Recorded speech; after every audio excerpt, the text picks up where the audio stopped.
Magandang araw mga kababayan, dito tayo sa YouTube channel TV, no? Maganda nating ibabalita ngayon, no?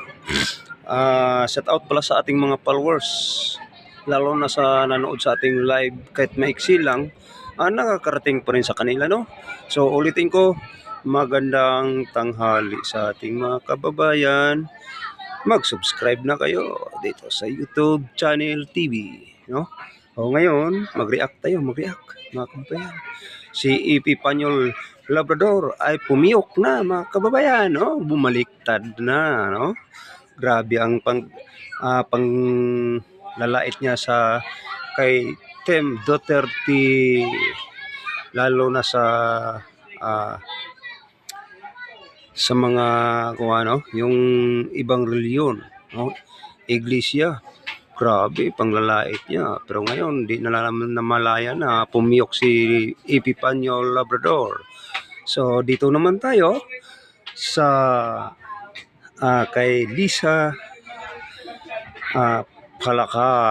Totoo naman, di tayo gawa-gawa ng kwento. Kung hindi, ang katotohanan ang ating i-discuss dito.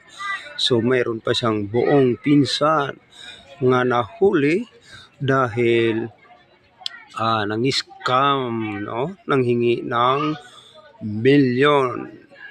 Oh, saan pa banda yan? Di ko lang na ano. Basta nakita natin dito o diniscuss, tayo lang po ay nagsunod sa ating i-discuss. Hindi tayo piki, hindi tapik news, kung hindi katotohanan ang ating ibigay sa ating mga kababayan. Magandang tanghali. O, kayo mga Aranita,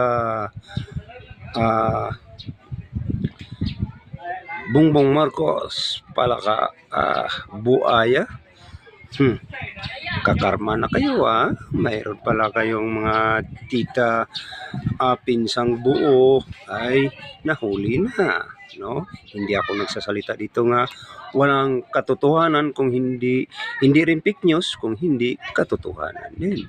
Mahirap na magsalita tayo na hindi katotohanan. Ang importante ay mahalaga sa inyong lahat na nakakarating ang maiksi nating ibalita mga kababayan, lalo na kang EP Panyol Labrador pumiyok na, bumaliktad. Pero mayayari pa rin si EP Panyol Labrador dahil hahanapin ng boss niya kung nasaan. Ngayon si EP Panyol Labrador ay nandoon na sa bundok. Ang kasama niya ay mga palaka, no? So paano na yun? So kayo na ang mag-comment, kayo na ang maghusga.